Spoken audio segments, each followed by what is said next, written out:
చిన్న చిన్న పిల్లల్ని పట్టుకొని అందరూ చిన్న చిన్న గుడిసెలు వేసుకొని ఇంతకుముందు నుండి నివసిస్తున్నారు. ఎండనక వాననక ఇక్కడనే ఉండి ఎంత వాన పడ్డా కానీ బురదలో చిక్కుకొని వాళ్ళు చిన్న చిన్న పిల్లల్ని పట్టుకొని ఉంటున్నారు.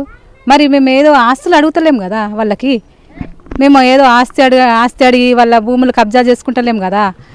మేము అడిగేది మా పిల్లల కోసమే, మా పిల్లల చదువుల కోసం.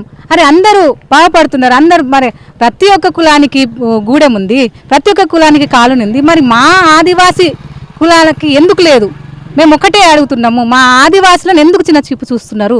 మా ఆదివాసులను ఎందుకు ఇట్లా హింసిస్తున్నారు? మరి ఒకటేసారి ఇది కాదు మేము ఇయ్యము అనేసి చెప్పేసి ఇంత మందు పోసి ఇచ్చేస్తే మేము అందరికి ఇచ్చేస్తే మేము చచ్చిపోతాం కదా, అది మంచిగా జరుగుతుంది కదా. మరి ప్రతి ఒక్కరు మేము అనుకునేది ఏంటంటే మా పిల్లలు బాగుపడాలి, మా పిల్లల్ని చదివించుకోవాలి, ఒక మంచి స్థాయికి తీసుకురావాలని కోరుకుంటాం. తప్పితే మేము ఆస్తులు కావాలి, ఇది కావాలి అనేసి మేము ఏం అడుగుతలేము. మాకు జానేడు జాగ కోసమే మేము పోరాటాలు చేస్తున్నాం. అన్ని రాస్తారోకోలు ఇంత పోరాటం చేసినా కానీ ఏ ఒక్కరికి కూడా మా పైన కనికరం లేదు, మా పైన ఇంత చిన్న చూపు ఎందుకు? మేము అడిగేది ఒకటే, మాకు ఇంత జానేడు జాగ ఇచ్చి మా భూములకు పట్టాలు ఇవ్వాలనేసి మేము కోరుకుంటున్నాం.